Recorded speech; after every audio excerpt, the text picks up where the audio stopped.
Hello friends and welcome back to our channel Banaras the learning channel. जैसा कि हमने research series start की है, तो आज के जो टॉपिक है वो है हमारा हाइपोथेसिस। हाइपोथेसिस क्या होता है, कैसे हाइपोथेसिस बनानी होती है, क्या उसके ऑपरेशनल स्टेप्स हैं और उसके क्या कैरेक्टरिस्टिक्स है, ये सब कुछ आज हम डिस्कस करेंगे with an example. So what is hypothesis? सबसे पहले ये समझना जरूरी है कि हाइपोथेसिस होता क्या है। तो हाइपोथेसिस एक formal tentative statement of expected relationship between two और मोर वेरिएबल अंडर स्टडी। तो एक ऐसा फॉर्मल टेनेटिव स्टेटमेंट, फॉर्मल इसलिए कहा गया क्योंकि वो साइंटिफिक एविडेंस बेस्ड होता है। ठीक है, आप कुछ भी वेग लिख के उसका रिलेशनशिप एक्सप्लोर करने को हाइपोथेसिस नहीं बोल सकते। तो इसलिए जब आप दो वेरिएबल्स की टेनेटिव रिलेशनशिप को डिफाइन करने के लिए कोई स्टेटमेंट लिखते हैं for a study of your interest, that is hypothesis. और hypothesis is a statement implying a relationship between an independent and dependent variables। तो अभी के लिए बस इंडिपेंडेंट और डिपेंडेंट वेरिएबल समझ लेते हैं, बाकी वेरिएबल्स पे एक अलग जो है लेक्चर जल्द ही अपलोड हो जाएगा।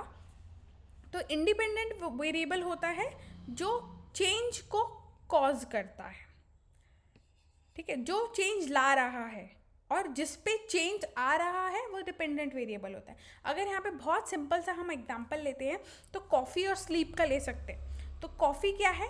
इंडिपेंडेंट वेरिएबल है जो कि क्या कर रहा है, स्लीप पैटर्न या स्लीप आवर्स को अल्टर कर रहा है। कि अगर आप सोने के कुछ देर पहले कॉफ़ी लेते हैं तो आपकी स्लीप क्वालिटी जो है वो गड़बड़ हो जाएगी, फॉर एग्जाम्पल। या फिर आप इसको उल्टा भी ले सकते हैं कि आप कॉफ़ी पीने से आप ज़्यादा देर जागते हैं, तो कॉफ़ी इज़ इंडिपेंडेंट वेरिएबल और आपकी स्लीप जो है वो डिपेंडेंट वेरिएबल यहाँ पे कहलाएगी।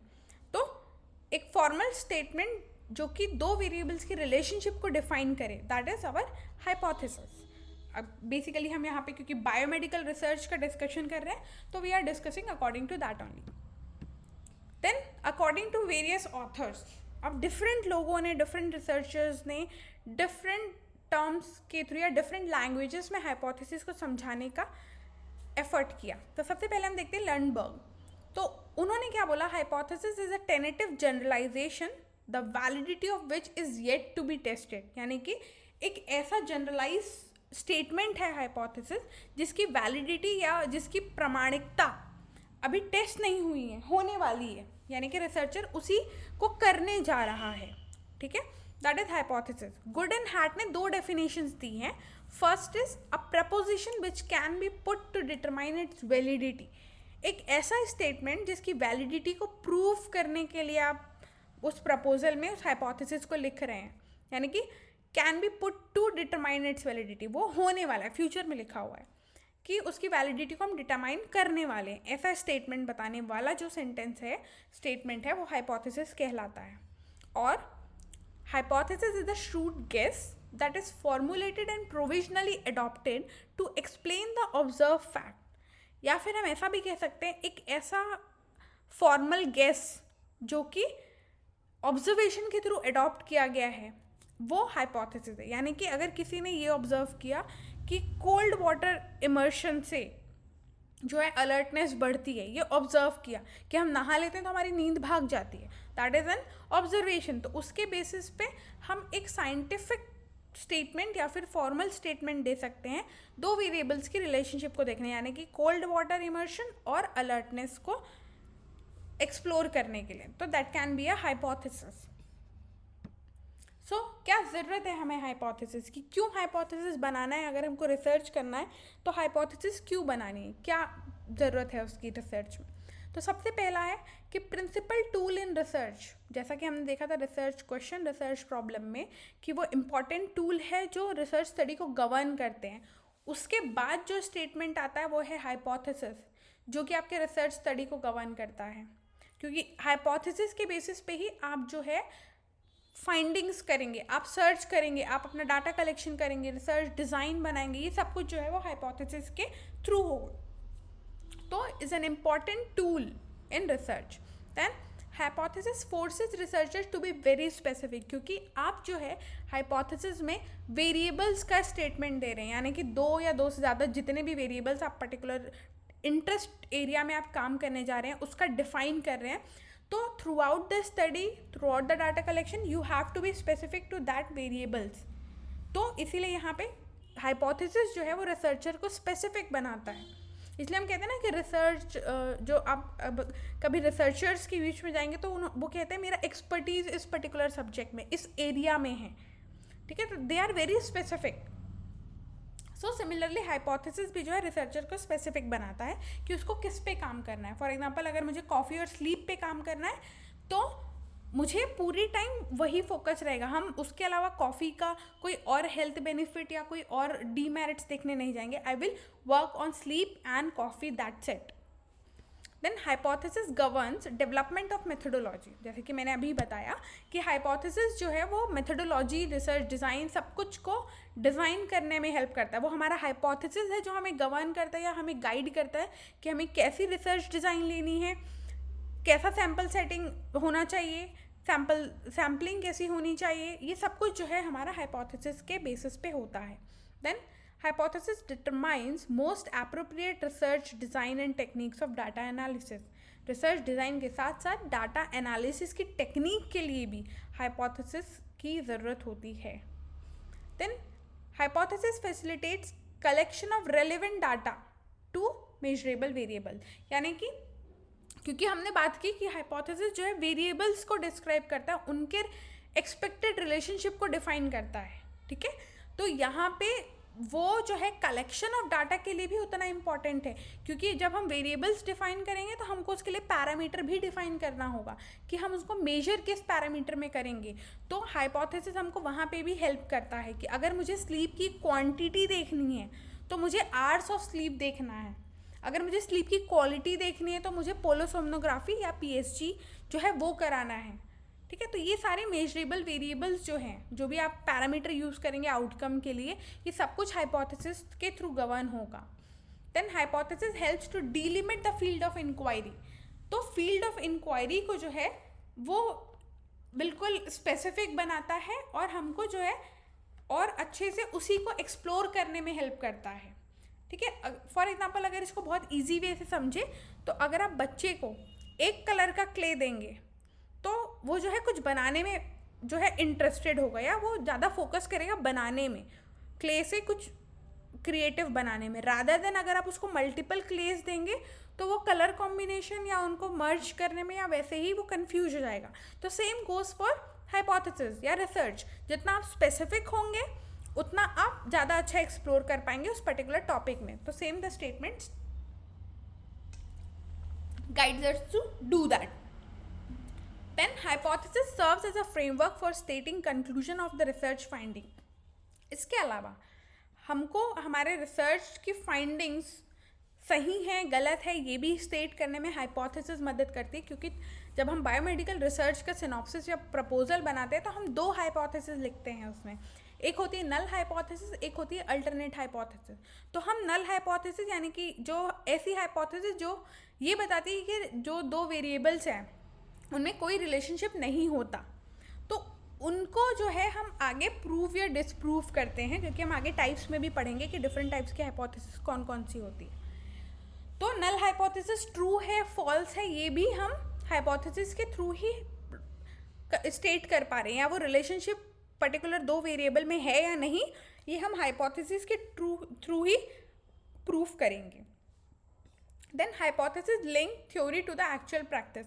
और हाइपोथेसिस जो है थ्योरी को प्रैक्टिकल से लिंक करता है, क्योंकि अगर आप एक्सपेरिमेंट कर रहे हैं कोई ऑब्जर्वेशन के थ्रू या कोई थ्योरी के बेसिस पे, तो वो प्रैक्टिस में कन्वर्ट होगा। कल को अगर वो जनरलाइज होता है, अगर वो इफेक्टिव है, तो डेफिनेटली वो जनरलाइजेशन होगी, उसकी प्रैक्टिस बढ़ेगी। तो हाइपोथेसिस थ्योरी को प्रैक्टिस से लिंक करता है। Then hypothesis stimulate the cognitive skills of the researcher, क्योंकि हाइपोथेसिस बनाने के लिए साइंटिफिक राइटिंग स्किल्स और कॉग्निशन दोनों पे ही काम करना पड़ता है, तो ये रिसर्चर के लिए भी काफ़ी हेल्पफुल होता है उसकी अपनी स्किल को डेवलप करने में। Then hypothesis provides understanding the researcher expectation about the study before the data collection. तो जो डाटा कलेक्शन से पहले रिसर्चर की अंडरस्टैंडिंग डेवलप करने में भी हाइपोथेसिस मदद करता है कि उसको क्या काम करना है, कैसे काम करना है, एक जो फ्रेमवर्क ढांचा जो है तैयार करने में, माइंडसेट तैयार करने में हाइपोथेसिस रिसर्चर की मदद करता है। Then how to formulate hypothesis, hypothesis कैसे बनेगी, कहाँ से आएगी हाइपोथेसिस? तो सबसे पहले क्या होता है, कोई भी इनिशियल आइडिया आता है जो हमने ऑलरेडी डिस्कस कर लिया रिसर्च प्रॉब्लम रिसर्च क्वेश्चन के वीडियोज में, कि आइडियाज़ कहाँ से आते हैं, कैसे आप रिसर्च आइडियाज़ ला सकते हैं, वो सारी चीज़ें आप प्रीवियस वीडियोज़ में देख सकते हैं। तो इनिशियल आइडिया आने के बाद क्या होगा, हम ऑब्जर्वेशन करेंगे, और ऑब्जर्वेशन करने के बाद हम करेंगे लिटरेचर सर्च, क्योंकि जब तक आप प्रीवियस वर्क्स नहीं पढ़ेंगे आपका वो जो आइडिया है वो रिफाइन नहीं हो पाएगा, वो स्पेसिफिक नहीं हो पाएगा, वो नैरो डाउन नहीं हो पाएगा। देन आफ्टर रिसर्च और लिटरेचर वर्क हम प्रॉब्लम स्टेटमेंट करेंगे, क्योंकि आप स्पेसिफिक हो जाएंगे, आपको पता होगा, आपको रिसर्च गैप पता होगा, आपको लैक्यूने पता होगा, तो आप बहुत अच्छे से प्रॉब्लम को अपनी स्टेट कर पाएंगे कि हाँ मुझे इस चीज़ पे काम करना है। फिर हम रिसर्च क्वेश्चन को फॉर्मुलेट करेंगे according to PICOTS, population, intervention, comparator arm, outcome, time, duration, effect size, study design, ये सब कुछ को कंक्लूड करके एक रिसर्च क्वेश्चन फ्रेम होगा, और उसको फर्दर हम हाइपोथेसिस डेवलप करने में हेल्प करेगा जो हमें। तो हाइपोथेसिस का एक थ्योरेटिकल डेवलपमेंट ऐसे होता है। अगर हम ऑपरेशनल स्टेप्स में देखें, यानी कि प्रैक्टिकल टर्म्स में देखें, तो हाइपोथेसिस कैसे बनती है, सबसे पहले हम क्वेश्चन पूछते हैं, ऑब्जर्व करते हैं। फॉर एग्जाम्पल जहाँ से भी आइडिया आया तो एक क्वेश्चन डेवलप हो कि ये ऐसे क्यों होता है, या इसका सॉल्यूशन क्या है, that is a question. Research जो प्रॉब्लम है या रिसर्च स्टार्ट कहाँ से होती है, जब आपके में कोई क्वेरी हो, जब आपके अंदर में क्वेरी हो और आप उसको रिजॉल्व करना चाहते हैं, तो आप रिसर्च करते हैं, तो that is your question. Then उसके बाद आप रिसर्च करेंगे, लिटरेचर को पढ़ेंगे, क्या काम ऑलरेडी हो चुका है, क्या कोई प्रेजेंट सॉल्यूशन है, अगर है तो क्या वो बहुत एक्सपेंसिव है, अगर वो एक्सपेंसिव है तो आप उसको ये रूल आउट कर सकते हैं कि उसका कोई इकोनॉमिकल या फिजिबल तरीका है क्या। तो this all is the part of asking the question and searching out for what is available, जो हमारे पास ऑलरेडी अवेलेबल है। फिर उसके बाद हम बनाते हैं एक साइंटिफिक अजम्पशन, एक ऐसा स्टेटमेंट जो कि आपके टेनेटिव रिलेशनशिप्स ऑफ वेरिएबल्स को डिफाइन करता है। फिर उससे हाइपोथेसिस जो है वो डिराइव होती है, और हम एक्सपेरिमेंट करते हैं, उस हाइपोथेसिस को टेस्ट करते हैं। फॉर एग्जांपल अगर मुझे काम करना है कि योगा और स्ट्रेस मैनेजमेंट कम होता है योगा करने से या नहीं होता, दैट इज़ माई हाइपोथेसिस। तो अगर हम उसको टेस्ट करेंगे और उसके रिजल्ट्स को एनालाइज करेंगे, तो दो चीज़ें होंगी, या तो नल हाइपोथेसिस ट्रू होगी या नल हाइपोथेसिस रॉन्ग होगी। तो सबसे पहले समझते हैं नल हाइपोथेसिस क्या होती है। जब हम रिसर्च प्रपोजल लिखते हैं, रिसर्च सिनॉप्सिस लिखते हैं, तो दो हाइपोथेसिस हम स्टेट करते हैं। One is H0 that is null hypothesis, and one is H1 that is your alternate hypothesis. तो नल हाइपोथेसिस में हम ये स्टेट करते हैं कि उन दो वेरिएबल्स में, जैसा कि मैंने एग्जांपल लिया योगा और स्ट्रेस मैनेजमेंट, उन दो वेरिएबल्स में कोई रिलेशनशिप नहीं है, यानी कि योगा जो है स्ट्रेस में कोई इफेक्ट नहीं दिखाता, स्ट्रेस मैनेजमेंट उसका कोई रोल नहीं है योगा का, दैट इज नल हाइपोथेसिस। और हाइपोथेसिस क्या होगी कि योगा कुछ तो रोल दिखाता है स्ट्रेस मैनेजमेंट, दैट रोल और रिलेशनशिप इज नॉट नोन, ठीक है, सिर्फ कुछ तो रोल है, there is an association between yoga and stress management, that is alternate hypothesis. तो हम जनरली नल हाइपोथेसिस को प्रूव या डिसप्रूव करते हैं। तो अगर मैंने कोई एक्सपेरिमेंट किया कि योगा और हमारा स्ट्रेस मैनेजमेंट का कोई रिलेशन है या नहीं, तो नल हाइपोथेसिस मेरी ट्रू निकली, तो I will report the result और मैं उसको पब्लिश कर दूंगी। अगर वो हाइपोथेसिस गलत है तो मुझे उसको फिर से टेस्ट करना चाहिए किसी और एस्पेक्ट में लेके, कि पर्टिकुलरली कोई स्पेसिफिक योगा की चीज़ को लेके जो मेरे ऑब्जर्वेशन में है कि अच्छा ब्रीदिंग एक्सरसाइजेस से मेंटल रिलैक्सेशन इम्प्रूव होता है या फिर योग निद्रा से होता है, तो I will change my hypothesis and I will run the test again, और I will do the experiment again and I will further conclude my result. तो this is operational step of hypothesis, how hypothesis is done. Then क्या sources हैं, again यहाँ पे already हमने sources research problem के time पे discuss किए थे, पर हाइपोथेसिस के टाइम पे आपको थोड़ा जो है रिसर्चर वाली स्किल डेवलप करनी होती है। तो आपको साइंटिफिक तरीके से उसको फ्रेम करना आना चाहिए, साइंटिफिक तरीके से आपको उसको प्रेजेंट करना आना चाहिए। तो उसके लिए साइंटिफिक थ्योरी एक सोर्स हो सकती है, पर्सनल एक्सपीरियंस और observation, previous studies, imagination or creative thinking. That can be a source of hypothesis. अब हम देखते हैं कैरेक्टरिस्टिक्स क्या हैं हाइपोथेसिस के. तो डिफरेंट टाइप्स ऑफ हाइपोथेसिस के कैरेक्टरिस्टिक्स हैं. टोटली अगर हम रफ बोलें तो there are 12 to 13 characteristics of hypothesis which we have to consider. तो सबसे इनिशियल जो है वो ये है कि hypothesis must be written in a declarative form using present tense and must contain details about variables, population relevant to that research problem and objective. उस research problem और objective के related जो भी variables population है वो present tense में declarative या descriptive form में defined होनी चाहिए. That is your hypothesis. अब हम उसके specific characteristics पे जाते हैं.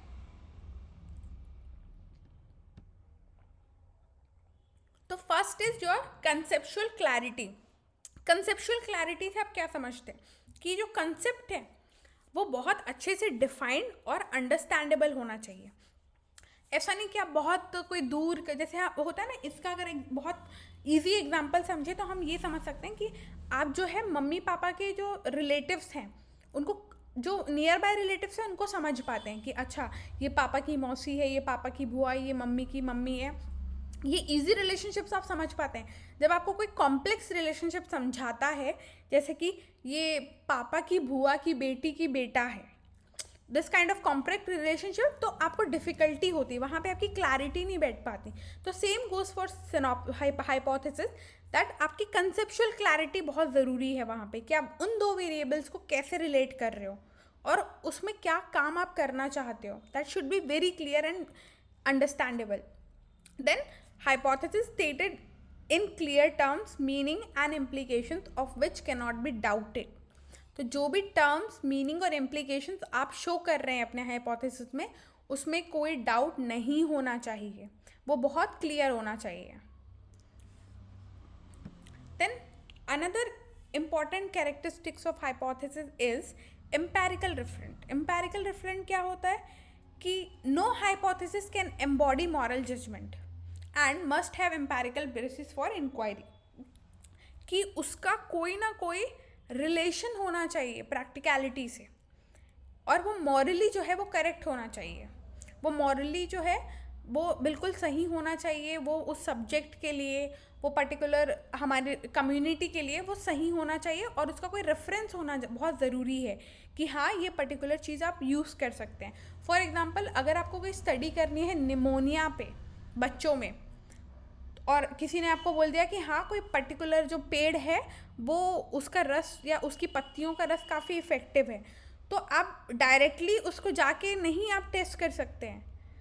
आपको पता होना चाहिए वो मॉरली कितना करेक्ट है कि उस बच्चे को कोई भी रैंडम लीफ के जूस को पिलाना, ठीक है, उसका क्या कोई साइंटिफिक स्टडी है उस पर्टिकुलर प्लांट की या उस लीफ पे. तो वो सारी चीज़ें आपके पास एक बेसिस होना बहुत ज़रूरी है जो कि प्रैक्टिकल रेफरेंस हो या फिर आपके साइंटिफिक रेफरेंस हो ऐसा. Then another characteristic is objectivity. जब भी आप हाइपोथेसिस या रिसर्च में कोई भी काम कर रहे हैं तो आपको नॉन बायस होना जो है वो बहुत ज़रूरी है. ऑल्दो वो बहुत कम देखा जाता है but still we prefer that we should be non biased while collection of data, analysis and report writing to keep the research as a valuable judgment. क्योंकि अगर एक रिसर्च जो है साइंटिफिक कम्युनिटी में पब्लिश हो रही है और वो गलत है या उसकी फाइंडिंग्स गलत है तो वो शायद बहुत लोगों को हार्म कर सकती है. अगर हम बायोमेडिकल रिसर्च की बात करें पर्टिकुलरली तो क्योंकि उसकी जो फाइंडिंग है वो कम्युनिटी में इम्प्लीमेंट होने वाली है, वो किसी की लाइफ में इम्प्लीमेंट होने वाली है, तो you have to be non biased. Then specificity. Research for to be a good researcher you have to be specific.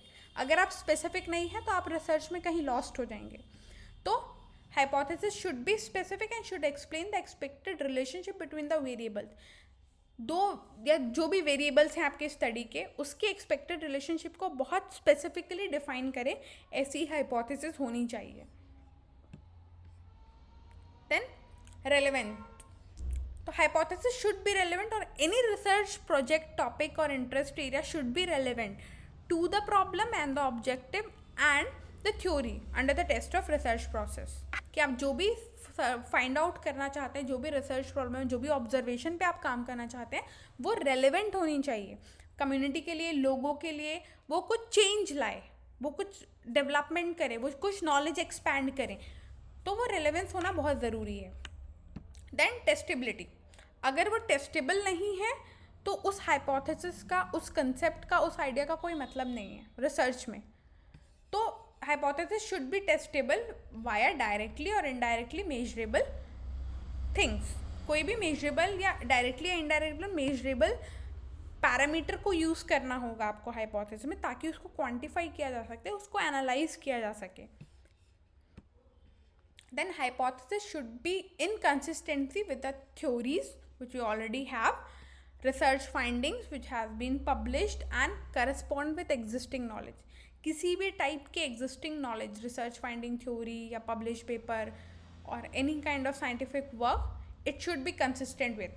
अगर आपका hypothesis out of the way जा रहा है, out of the box जा रहा है, तो it will be very difficult because already जो चीज़ें establish हैं तो वो गलत तो नहीं है, तो you have to think again. Then simplicity, simplicity जैसा हम लोग को लगता है कि रिसर्च में बहुत कॉम्प्लेक्स वर्ड्स यूज़ करने से, कॉम्प्लेक्स काम करने से जो है रिसर्चर बड़ा बनता है, बट ऐसा बिल्कुल नहीं है। जितना सिंपल और अंडरस्टैंडेबल वर्ड होंगे आपके, जितना सिंपल और अंडरस्टैंडेबल टर्म्स में आप रिसर्च को प्रेजेंट करेंगे, वो उतना अच्छा माना जाता है, क्योंकि उसकी रीच बढ़ जाती है, उनको उसको पढ़ने और समझने वाले ज़्यादा हो जाते हैं। तो सिंप्लिसिटी इज़ द की। तो हाइपोथेसिस भी जो है वो बहुत सिंपल होना चाहिए, फ्यूअर कंडीशन और अजम्पशन के साथ होना चाहिए। आप जितना कम वेरिएबल्स और जितना स्पेसिफिकली उसको डिफाइन करेंगे, उतनी अच्छी आपकी हाइपोथेसिस मानी जाएगी। Then another characteristics for hypothesis we need is availability of the techniques. उस पर्टिकुलर हाइपोथेसिस, उस वेरिएबल को मेजर करने के लिए आपके पास टेक्निक होनी चाहिए। अगर मुझे ब्लड प्रेशर या हाइपरटेंशन के पेशेंट्स लेने हैं तो मेरे पास स्फिग्नोमैनोमीटर, HRV या कोई ऐसा मेजरेबल पैरामीटर होना चाहिए, तभी तो हम उस पर्टिकुलर पैरामीटर को मेजर कर पाएंगे ना, और उसका साइंटिफिक बेसिस होना चाहिए। अब ऐसा नहीं कि अगर आपको हाइपोथायराइडिज्म या थायराइड के पेशेंट पे काम करना है और पैरामीटर आप उसका ब्लड प्रेशर ले लें, तो दिस इज़ रॉन्ग। उस पर्टिकुलर डिसीज़ के लिए जो गोल्ड स्टैंडर्ड टेक्निक है वो प्रेजेंट होनी चाहिए, या एक रेलेवेंट टेक्निक प्रेजेंट होनी चाहिए कि उसका साइंटिफिक रिलेशन जो है वो डिफाइन कर सके, और या फिर उसको आप टेस्ट कर सके। Then hypothesis should be purposive, उसका कोई पर्पस होना चाहिए उस हाइपोथेसिस का, जो आपके रिसर्च ऑब्जेक्टिव और प्रॉब्लम से रिलेटेड हो, उसमें कुछ बात होनी चाहिए, ठीक है, जिस पे आप काम कर रहे हैं। Vague works are not for scientific communities for sure. Then verifiability, तो जो भी आप वेरिएबल्स ले रहे हैं, जो भी आप टॉपिक ले रहे हैं, वो प्रैक्टिकल टर्म्स और प्रैक्टिसेस में वेरीफाइबल होने चाहिए, करने लायक होने चाहिए, और वो मॉरली करेक्ट हो, कम्युनिटी के लिए हेल्पफुल हो, जनरलाइज, क्योंकि कल को वो फाइंडिंग्स जो है सारे कॉमनर्स या उस पर्टिकुलर स्पेसिफिक टारगेट पॉपुलेशन में जनरलाइज हो सकती है, तो वो वेरीफाइबल होने चाहिए। हाइपोथेसिस वैसी बनानी है। Then hypothesis should consist of profoundity of effects, यानी कि that particular hypothesis should have profound effect upon the variety of research variables. जो भी रिसर्च वेरिएबल आप ले रहे हैं, जैसे कि स्लीप और कॉफ़ी अगर हम ले रहे हैं, तो उसका कोई इफ़ेक्ट है या नहीं उस कॉफ़ी का, क्योंकि वो इंडिपेंडेंट वेरिएबल है और उसको कॉज हम मानते हैं। तो डिपेंडेंट वेरिएबल जो हम ले रहे हैं स्लीप, उस पर कोई इफ़ेक्ट है या नहीं। अगर मैं ऐसा कहूँ कि कॉफ़ी एंड स्किन कॉम्प्लेक्शन, तो उसका शायद कोई इफ़ेक्ट ना हो, शायद, यहाँ पे सपोज एग्जांपल की बात कर रहे हैं, तो वो प्रोफाउंडिटी ऑफ इफेक्ट को प्रूव नहीं कर रहा है। That variables and hypothesis can be wrong, क्योंकि वहाँ कोई रिलेशनशिप नहीं है, उसका कोई एम्पैरिकल रेफरेंस नहीं है। तो प्रोफाउंडिटी ऑफ इफेक्ट होना वेरिएबल पे, डिपेंडेंट वेरिएबल पे नेसेसरी है। जो भी आप वेरिएबल्स लेंगे उनकी इंटरनल रिलेशनशिप होनी चाहिए, मे बी उस एस्पेक्ट में ना हो जिस एस्पेक्ट में आप सर्च करें, बट उनकी रिलेशनशिप होनी चाहिए। That is the profoundity of effect. Then hypothesis should be economical and feasible. Research work में अगर आपके पास फंडिंग नहीं है या फंडिंग है तो भी आपको जो है इकोनॉमिकल और फिजिबिलिटी का हमेशा ध्यान रखना होता है, क्योंकि उस फाइंडिंग को कल को जनरलाइज करनी है, वो रिसर्च आपको कंडक्ट करनी है। तो दोनों में ही जो है वो हमारे रिसोर्सेज वेस्ट होते हैं या यूज़ होते हैं, time, resources, manpower, money, everything you have to think for. Then अब आता है हमारा हाइपोथेसिस कैसे डेवलप होता है। तो बेसिक हमने ऑपरेशनल स्टेप्स ही सारा कुछ तो देख ही लिया, बट बेसिकली क्या होता है कि जब हम कोई भी ऑब्जर्वेशन करते हैं तो ऑब्जर्वेशन को हम थ्योरी या उसको क्रिएटिव तरीके से सोच के उसको थ्योरी में कन्वर्ट करते हैं, या तो थ्योरी से लिंक करते हैं या तो थ्योरी में कन्वर्ट करते हैं। जब वो थ्योरी के फॉर्म में आ जाता है वो ऑब्जर्वेशन, तब हम उसकी हाइपोथेसिस बनाते हैं, scientific assumption with empirical reference. And फिर उस हाइपोथेसिस को टेस्ट करने के लिए हम रिसर्च को डिज़ाइन करते हैं और हम रिसर्च करके उस ऑब्जर्वेशन को प्रूव या डिसप्रूव करते हैं। That is all hypothesis is all about. Then there are different types of hypothesis. तो टोटल 8 टाइप्स की हाइपोथेसिस होती है। First is simple and complex. यहाँ पे मैंने पेयर्स बना दिए हैं ताकि आपको याद करने में जो है वो आसानी रहे। तो simple and complex is one type, causal and associative, directional and non-directional, and alternate and null hypothesis, which is very important to our research. तो first one is simple and complex hypothesis. तो simple और complex hypothesis क्या होती है? Simple, वो name से ही हमको समझ आ रहा है कि वो बहुत सिंपल है। जब भी कोई हाइपोथेसिस दो वेरिएबल्स की रिलेशनशिप को स्टेट करे तो वो सिंपल हाइपोथेसिस होगी। एक इंडिपेंडेंट और एक डिपेंडेंट वेरिएबल, क्योंकि हम बायोमेडिकल रिसर्च की बात कर रहे हैं, तो एक इंडिपेंडेंट वेरिएबल और एक डिपेंडेंट वेरिएबल की जब हाइपोथेसिस होगी तो वो सिंपल हाइपोथेसिस कहलाएगी। जब वहाँ पे दो से ज़्यादा वेरिएबल्स इन्वॉल्व होंगे तो वो कॉम्प्लेक्स हाइपोथेसिस बन जाएगी, क्योंकि वो कॉम्प्लेक्स कर रही है रिलेशनशिप को। Then causal and associative. तो कॉजल हाइपोथेसिस क्या होती है? Hypothesis stating relationship between variables in experimental setting. ऐसी हाइपोथेसिस जो दो वेरिएबल्स की रिलेशनशिप को एक्सपेरिमेंटल सेटअप में देख रही है। फॉर एग्जांपल, जैसे हम लोग जो एनिमल स्टडीज़ होती हैं तो उसमें क्या करते हैं, माइस पे करते हैं जनरली एनिमल स्टडीज़। तो माइस को या जिस भी एनिमल पे करते हैं उसको हम क्या करते हैं, लैब में रख लेते हैं। हम उनको ऑटोक्लेव फूड देते हैं, बिल्कुल नॉन कंटामिनेटेड इन्वायरमेंट में रखते हैं, तो वो एक्सपेरिमेंटल सेटअप में है।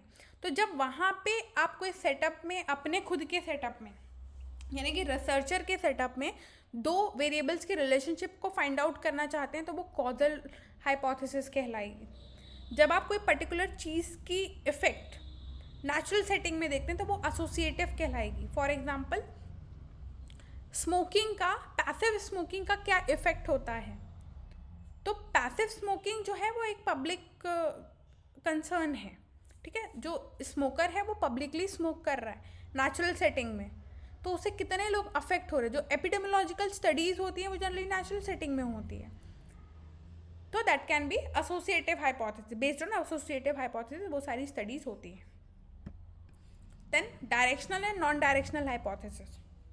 तो डायरेक्शनल और नॉन डायरेक्शनल नाम से ही समझ आ रहा है कि जो डायरेक्शन दे किस चीज़ का, नेचर और डायरेक्शन ऑफ रिसर्च।